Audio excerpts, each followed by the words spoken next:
ಹಿಂದಿನ ಕಾಲದಲ್ಲಿ ರಾಜ ಭರ್ತೃಹರಿ ಅಂತ ಹೇಳ್ಬಿಟ್ಟು ಆಳೆ ತನ್ನ ರಾಜ್ಯವನ್ನ ತುಂಬಾ ಚೆನ್ನಾಗಿ ಆಳಿದಂತ ರಾಜ. ಆ ರಾಜ್ಯದಲ್ಲಿ ಸುಖಕ್ಕೆ ಯಾವುದೇ ರೀತಿಯಾದಂತ ಕಡಿಮೆ ಇರ್ಲಿಲ್ಲ. ಏನು, ಸುಖಕ್ಕೆ ಯಾವುದೇ ರೀತಿಯಾದಂತ ಒಂದು ಕೊರತೆನೇ ಇರ್ಲಿಲ್ಲ. ಯಾಕಂದ್ರೆ ಆ ರಾಜ್ಯದಲ್ಲಿ ಒಬ್ಬ ಭಿಕ್ಷುಕನು ಕೂಡ ಆ ರಾಜನ್ನ ನೇರವಾಗಿ ಭೇಟಿ ಆಗ್ತಕ್ಕಂತ ಒಂದು ಸುವಿಧಾನ ಇಟ್ಟಿರ್ತಾನೆ. ಎನಿ ಟೈಮ್ ಯಾರ್ ಬೇಕಾದ್ರೂ ಹೋಗಿ ಆ ರಾಜನ್ನ ಭೇಟಿಯಾಗಿ ತಮ್ಮ ಕಷ್ಟಗಳನ್ನ ಹೇಳ್ಕೊಂಡು ನಿವಾರಣೆ ಮಾಡ್ಕೊಂಡು ಬರ್ತಕ್ಕಂಥದ್ದು. ಅಂದ್ರೆ ಅಷ್ಟೊಂದು ಪ್ರಜೆಗಳನ್ನ ಚೆನ್ನಾಗಿ ನೋಡ್ಕೊಳ್ತಕ್ಕಂತ ಭರ್ತೃಹರಿ. ಆ ಭರ್ತೃಹರಿ ಒಂದು ದಿನ ಹೊರಗಡೆ ವಿಹಾರಕ್ಕಂತ ಹೇಳ್ಬಿಟ್ಟು ಹೊರಗಡೆ ಹೋಗ್ತಾನೆ. ಹೊರಗಡೆ ಹೋದಾಗ ಒಬ್ಬ ಸಾಧು ಮಹಾರಾಜರಿರ್ತಾರೆ. ಸಾಧು ಮಹಾರಾಜರ ಹತ್ರ ಹೋಗಿ ಏನ್ ಮಾಡತಾನ, ಸಾಷ್ಟಾಂಗ ನಮಸ್ಕಾರ ಮಾಡಿ ಅವ್ರ ಹತ್ರ ಮಾತಾಡ್ಕೊಂಡ್ ಕೂತ್ಕೋತಾನೆ. ಮಾತಾಡ್ಕೊಂಡ್ ಕೂತಾಗ ಅಲ್ಲಿರ್ತಕ್ಕಂಥ ಸಾಧು ಹೇಳ್ತಾನೆ, ರಾಜ ನೀನು ತುಂಬಾ ದಯಾಳು ಇದೆಯಾ, ಕರುಣಾಮಯಿ ಇದೆಯಾ, ಪ್ರಜೆಗಳನ್ನ ನಿನ್ನ ಹೊಟ್ಟೆಯ ಮಕ್ಕಳ ತರ ನೋಡ್ಕೋತಿದೀಯಾ, ನಿನಗೆ ಒಂದು ವರ ಕೊಡ್ತೀನಿ.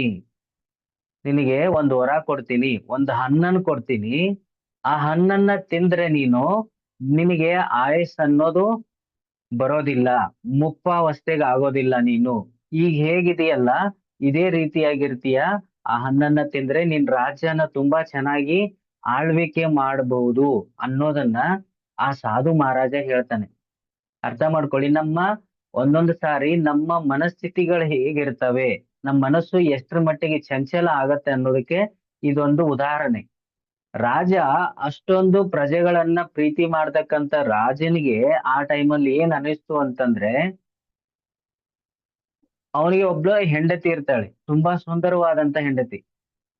ಆ ಟೈಮಲ್ಲಿ ಇಮ್ಮಿಡಿಯೇಟ್ ಆಗಿ ರಾಜನಿಗೆ ಏನ್ ವಿಚಾರ ಬರುತ್ತೆ, ನಾನಾದ್ರೂ ಇದ್ದು ಏನ್ ಮಾಡ್ಲಿ, ನನ್ನ ಹೆಂಡತಿ ಸೌಂದರ್ಯ ತುಂಬಾ ಚೆನ್ನಾಗಿದೆ, ಲೈಫ್ ಟೈಮ್ ಕೂಡ ಅವಳು ಹಾಗೆ ಉಳಿಲಿ, ಅವಳಿಗೆ ಈ ಹಣ್ಣನ್ನ ಕೊಟ್ರಾಯ್ತು ಅಂತೇಳಿ ಆ ಹಣ್ಣನ್ನ ಓದ್ಬಿಟ್ಟು ಏನ್ ಮಾಡ್ತಾನೆ, ಮಹಾರಾಣಿ ಕೊಟ್ಬಿಡ್ತಾನೆ. ಮಹಾರಾಣಿ ಕೊಡ್ತಾಳೆ. ಮಹಾರಾಣಿ ಕೊಟ್ಟ ತಕ್ಷಣ ಮಹಾರಾಣಿಗೆ ಹಿಂಗ್ ಹೇಳ್ತಾನೆ, ಈ ಹಣ್ಣನ್ನ ತಿಂದ್ರೆ ನಿನ್ನ ಯೌವನ, ನೀನು ಮುಪ್ಪಾವಸ್ಥೆಗೆ ಹೋಗೋದಿಲ್ಲ, ನೀನ್ ಹೀಗೆ ಇರ್ಬಹುದು, ರಾಜ್ಯನು ಕೂಡ ಚೆನ್ನಾಗಿ ನೋಡ್ಕೋಬಹುದು, ಮಕ್ಕಳನ್ನು ನೀನ್ ಚೆನ್ನಾಗಿ ಬೆಳೆಸ್ಬಹುದು ಅಂತ ಹೇಳಿ ಆ ಹಣ್ಣನ್ನ ಕೊಡ್ತಾನೆ. ಹಣ್ಣನ್ನು ಕೊಟ್ಟ ತಕ್ಷಣ ಆ ರಾಣಿ ಏನ್ ವಿಚಾರ ಮಾಡ್ತಾಳೆ ಅಂತಂದ್ರೆ, ಇದನ್ನ ಈ ಒಂದು ಸೌಂದರ್ಯ ಇವತ್ತಿರುತ್ತೆ ನಾಳೆ ಹೋಗುತ್ತೆ ಹೇಳಕ್ ಆಗಲ್ಲ, ಇದನ್ನ ನನ್ನ ಗೆಳತಿ ಅಂದ್ರೆ ಅವಳ ಫ್ರೆಂಡ್, ಅರ್ಥ ಮಾಡ್ಕೊಳ್ಳಿ, ರಾಜ ರಾಣಿ ಮೇಲೆ ಪ್ರೀತಿಯಿಂದ ಆ ಹಣ್ಣನ್ನ ತಂದು ಕೊಟ್ಟ. ಆ ರಾಣಿ ಏನ್ ಮಾಡ್ತಾಳೆ, ಅವಳ ಫ್ರೆಂಡ್ ಇದ್ಲು, ಅವಳ ಫ್ರೆಂಡಿಗೆ ಹೋಗಿ ನೋಡು, ಈ ಹಣ್ಣನ್ನ ತಿಂದ್ರೆ ನೀನು ಕೂಡ ಮುಪ್ಪಾವಸ್ಥೆಗೆ ಹೋಗಂಗಿಲ್ಲ, ಈ ಹಣ್ಣನ್ನ ತಿಂದು ಅಂತ ಹೇಳ್ಬಿಟ್ಟು ಅದರ ಬಗ್ಗೆ ಇನ್ಫಾರ್ಮೇಶನ್ ಕೊಟ್ಟು ಏನ್ ಮಾಡ್ತಾಳೆ, ಆ ಹಣ್ಣನ್ನ ಕೊಡ್ತಾಳೆ.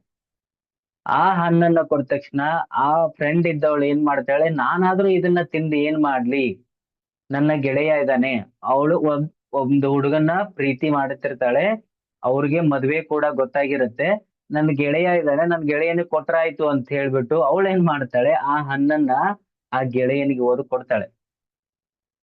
ಗೆಳೆಯನಿಗೆ ಹೋದ ತಕ್ಷಣ ಅವನೇನ್ ಹೇಳ್ತಾನೆ, ಅವನು ತಂಗಿ ಮೇಲೆ ತುಂಬಾ ಪ್ರೀತಿ ಇರ್ತಾನೆ, ತಂಗಿ ಮೇಲೆ ತುಂಬಾ ಪ್ರೀತಿ ಇರ್ತಾನೆ, ಅವನೇನ್ ಮಾಡ್ತಾನೆ, ಆ ಹಣ್ಣನ್ನ ತಂಗಿಗೆ ಓದ್ ಕೊಡ್ತಾನೆ. ತಂಗಿ ಆ ರಾಜ್ಯದಲ್ಲಿ ಇರ್ತಕ್ಕಂತ ಒಬ್ಬ ನರ್ತಕಿ ಫ್ರೆಂಡ್ ಇರ್ತಾಳೆ, ತುಂಬಾ ಕ್ಲೋಸ್ ಫ್ರೆಂಡ್ ಅವ್ರಿಬ್ರು.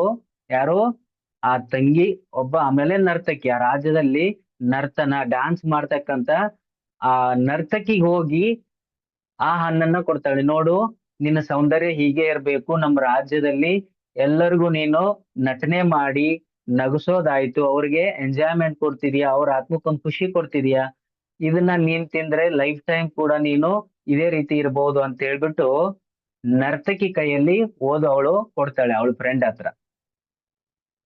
ನರ್ತಕಿ ವಿಚಾರ ಮಾಡ್ತಾಳೆ ಏನಂತ, ಇದನ್ನ ನಾನ್ ತಿಂದ್ರೆ ಸ್ವಲ್ಪ ದಿನದ ಮಟ್ಟಿಗೆ ನಾನು ಎಲ್ಲರನ್ನೂ ನಾನು ನರ್ತನ ಮಾಡಿ ಡಾನ್ಸ್ ಮಾಡಿ ಎಲ್ಲರನ್ನ ಖುಷಿ ಪಡಿಸ್ಬಹುದು, ಇದು ನಂದೊಂದು ಜನ್ಮನ, ಸಾಧ್ಯ ಇಲ್ಲ.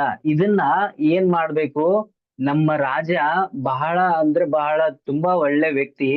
ಆ ವ್ಯಕ್ತಿಗೆ ಇದನ್ನ ಕೊಟ್ರೆ ನಮ್ಮ ರಾಜ್ಯ ಚೆನ್ನಾಗಿರತ್ತೆ, ಈ ರಾಜ್ಯದ ಪ್ರಜೆಗಳೆಲ್ಲ ಚೆನ್ನಾಗಿರ್ತಾರೆ ಅಂತ ಹೇಳಿ ಆ ನರ್ತಕಿ ಏನ್ ಮಾಡ್ತಾಳೆ, ರಿಟರ್ನ್ ವಾಪಸ್ ರಾಜ್ಯಕ್ಕೆ ಹೋಗ್ಬಿಟ್ಟು ರಾಜನಿಗೆ ಭೇಟಿಯಾಗಿ ಆ ಹಣ್ಣನ್ನ ಕೊಡ್ತಾಳೆ. ಹಣ್ಣನ್ನು ಕೊಟ್ಟು ಹೇಳ್ತಾಳೆ, ಈ ಹಣ್ಣನ್ನ ಮಹಾರಾಜ, ಈ ಹಣ್ಣನ್ನ ತಿಂದ್ರೆ ನಿಮ್ಗೆ ಮುಪ್ಪಾವಸ್ಥೆ ಅಂತಕ್ಕಂಥದ್ದು ಬರಲ್ಲ. ಪ್ರಜೆಗಳೆಲ್ಲ ನಿಮ್ಮನ್ನ ದೇವರ ತರ ಕಾಣ್ತಿದ್ದಾರೆ. ನೀವು ಕೂಡ ಪ್ರಜೆಗಳನ್ನ ತುಂಬಾ ಚೆನ್ನಾಗಿ ನೋಡ್ಕೊತಾ ಇದ್ದೀರಾ. ದಯವಿಟ್ಟು ಈ ಹಣ್ಣನ್ನ ತಿನ್ನಿ ಅಂತ ಹೇಳ್ಬಿಟ್ಟು ಆ ಹಣ್ಣನ್ನ ಕೊಟ್ಟಾಗ ರಾಜನಿಗೆ ಆಶ್ಚರ್ಯ ಆಗ್ಬಿಡತ್ತೆ. ರಾಜ ಏನ್ ಮಾಡಿದ್ದ, ಹೆಂಡತಿ ಕೊಟ್ಟಿದ್ದ, ಹೆಂಡತಿಯಿಂದ ಎಲ್ಲಿಗೆ ಹೋಯ್ತು, ಎಲ್ಲೆಲ್ಲಿ ತಿರ್ಗಾಡ್ ಬಂತಿದ್ದು, ತಿರ್ಗಾ ಮತ್ತೆ ನನ್ನ ಹತ್ರನೇ ಬಂದಿದೆಯಲ್ಲ ಈ ಹಣ್ಣು ಅಂತಕ್ಕಂಥದ್ದು ಅಲ್ಲಿ ಬೇಜಾರಾಗತ್ತೆ. ಯಾಕಂದ್ರೆ ಹೆಂಡತಿ ಮೇಲೆ ಪ್ರೀತಿ ಇತ್ತು ಅವನಿಗೆ. ಬಟ್ ಹೆಂಡತಿಗೆ ಕಾಳಜಿ ಯಾರ ಮೇಲಿದೆ, ಅವಳು ಫ್ರೆಂಡು. ಅಲ್ಲಿಂದ ನರ್ತಕಿಯಿಂದ ಬೇರೆಯವ್ರ ತಂಗಿ, ಅಲ್ಲಿಂದ ತಿರ್ಗಾ ಮತ್ತೆ ರಾಜನಿಗೆ. ಅರ್ಥ ಮಾಡ್ಕೊಳ್ಳಿ, ಅಲ್ಲಿ ಒಂದು ಶ್ಲೋಕ ಹೇಳ್ತಾನೆ, ಯಾ ಚಿಂತಯಾಮಿ ಸತತಂ ಮೈಷಾ ವಿರಕ್ತ. ನಾ ಯಾರಿಗೆ ಕೊಟ್ಟೆ, ಯಾರಿಂದ ಎಲ್ಲಿಗೆ ಹೋಯ್ತು ಅಂತಕ್ಕಂಥದ್ದು. ಯಾ ಚಿಂತಯಾಮಿ ಸತತಂ ವಿರಕ್ತ. ಇಲ್ಲಿ ಪ್ರೇಮ ಅಂತಕ್ಕಂಥದ್ದು ಇಲ್ಲ, ರಾಗ ಇಲ್ಲ, ಅದಾದ್ಮೇಲೆ ಕಾಳಜಿ ಇಲ್ಲ. ನನ್ನ ಹೆಂಡತಿಗೆ ನನ್ನ ಮೇಲೆ ಕಾಳಜಿ ಅಂತಕ್ಕಂಥದ್ದು ಇಲ್ಲ. ಸಾಚಾನ್ಯ ಮಿತ್ಯತಿ ಜನನಂ ಸಹಜನನಂ. ಅರ್ಥ ಮಾಡ್ಕೊಳ್ಳಿ, ಅವಳು ತಂಗಿಯ ಮೇಲೆ ಪ್ರೀತಿ, ಅಲ್ಲಿಂದ ಬಂದಿರೋದು. ಸಹಜನಂ ಜನನ್ಯೋ ಸಕ್ತಃ ಅಸ್ಮದ ಕೃತೆ ಪರಿಶೋತ್ಮತೆ ಕಾಚಿದನ್ಯ ದಿಕ್ತಾಂಚ. ಅಂದ್ರೆ ಈ ಮನಸ್ಸಿಗೆ ಧಿಕ್ಕಾರ ಇರಲಿ. ಸಾಧು ಮಹಾರಾಜರು ನನಗೋಸ್ಕರ ಕೊಟ್ಟಂತನ್ನ ನನ್ನ ಹೆಂಡತಿ ಕೊಟ್ಟಿ ಅದೆಲ್ಲಿ ಹೋಗಿ ಮತ್ತೆ ತಿರ್ಗಾ ನರ್ತಕಿಯಿಂದ ನನಗೆ ಬರ್ಬೇಕಾದ್ರೆ ಇದೆಂತ ಜನ್ಮ ಇದು, ಇದು ಎಂತ ಮನಸ್ಸಿದು ಅಂತ ಹೇಳಿದಾಗ ಆ ನರ್ತಕಿನ ಕುರಿತು ರಾಜ ಏನ್ ಮಾಡ್ತಾನೆ, ಅಲ್ಲಮ್ಮ, ನೀನು ನೀನು ಸೌಂದರ್ಯದ ಕಡೆ ಹೆಚ್ಚು ಒಲವು ಕೊಡೋವಳು, ನೀನೇ ಇದನ್ನ ತಿನ್ಬೋದಾಗಿತ್ತಲ್ಲ ಅಂತ ಕೇಳಿದಾಗ ಆ ನರ್ತಕಿ ಹೇಳ್ತಾಳೆ, ಇದು ಬಿದ್ದೋಗೋ ಶರೀರ, ಬೇರೆಯವರನ್ನ ನರ್ತನೆ ಮಾಡಿಸಿ ಎಷ್ಟು ಅಂತ ನಗಸಕ್ಕಾಗತ್ತೆ ರಾಜ, ನೀವೇ ಇದನ್ನ ತಿನ್ಬೇಕು ಅಂತ ಹೇಳ್ಬಿಟ್ಟು ಆ ಅನ್ನನ್ನ ವಾಪಸ್ ಕೊಟ್ಟು ನರ್ತಕಿ ತನ್ನ ಮನೆಗೆ ಮರಳ್ತಾಳೆ. ಈ ಒಂದು ಕಥೆಯ ತಾತ್ಪರ್ಯ ಇಷ್ಟೇ. ಮನಸ್ಸಂತಕ್ಕಂಥದ್ದು ಎಷ್ಟರ ಮಟ್ಟಿಗೆ ನಮ್ಮನ್ನ ಹೊಯ್ದಾಡ್ಸುತ್ತೆ ಅಂತಂದ್ರೆ, ಅದನ್ನ ನಮ್ಮ ಹಿಡಿತದಲ್ಲಿ ಇಟ್ಕೊಲಿಲ್ಲ ಅಂತಂದ್ರೆ ನಮ್ನ ಎಲ್ಲಿ ಬೇಕಲ್ಲಿ ತಗೊಂಡ್ ಹೋಗ್ಬೋದು. ಅರ್ಥ ಮಾಡ್ಕೊಳ್ಳಿ, ಒಂದೊಂದ್ ಸಾರಿ ಏನಾಗುತ್ತೆ, ನಿಮ್ಗೆ ಹೇಳ್ತಿದ್ದು ಒಂದೊಂದ್ ನಮ್ಮನ್ನು ಕೂಡ ಆಟ ಆಡ್ಸುತ್ತೆ. ಆದ್ರೆ ಅದನ್ನ ಹೇಗ್ ಹಿಡಿತದಲ್ಲಿ ಇಟ್ಕೋಬೇಕು ಅನ್ನೋದು ನಮಗ್ ಗೊತ್ತಿರ್ಬೇಕು. ಆಲ್ರೆಡಿ ಎಲ್ಲರೂ ಅನ್ನಮಯ, ಪ್ರಾಣಮಯ, ಮನೋಮಯ ಕೋಶಗಳ ಬಗ್ಗೆ ಎಲ್ಲ ತಿಳ್ಕೊಂಡಿದ್ದೀರಲ್ಲ. ಅದೇ ತರ ಆ ಮನಸ್ಸಿನ ಲಗಾಮನ್ನ ನಮ್ಮ ಹತ್ರ ಇಟ್ಕೋಬೇಕು. ಅಂದ್ರೆ ಕುದುರೆ ಚೆನ್ನಾಗ್ ಓಡತ್ತೆ, ಲಗಾಮ್ ಕೈ ಬಿಟ್ಟಿವಿ, ಅದು ಎಲ್ಲಿಗೆ ಹೋಗಿ ಕೆಡವತ್ತ ಅನ್ನೋದು ಗೊತ್ತಿಲ್ಲ. ಇದೇ ಈ ಒಂದು ಕಥೆಯ ತಾತ್ಪರ್ಯ. ಅದಕ್ಕೆ ಮನಸ್ಸನ್ನೋ ಮಂಗ, ಅದಕ್ಕೆ ಅದಕ್ಕೆ ಮಂಕಿ ಮೈಂಡ್ ಅಂತ ಕರೆದಿದ್ದಾರೆ. ಅದಕ್ಕೆ ಚೇಳ್ ಕಡದ್ರಂತೂ ಮುಗ್ದೆ ಹೋಯ್ತು, ಓಡಾಡ್ತಿರುತ್ತೆ. ಅದಕ್ಕೆ ಅದನ್ನ ಚೇಳ್ ಕಡಿಯೋ ತನಕ ಬಿಡಕ್ ಹೋಗ್ಬೇಡಿ, ನಿಮ್ ಕೈಯಲ್ಲಿ ಇಟ್ಕೊಳ್ಳಿ ಲೀಡರ್ಸ್. ಓಕೆನಾ? Super, very good.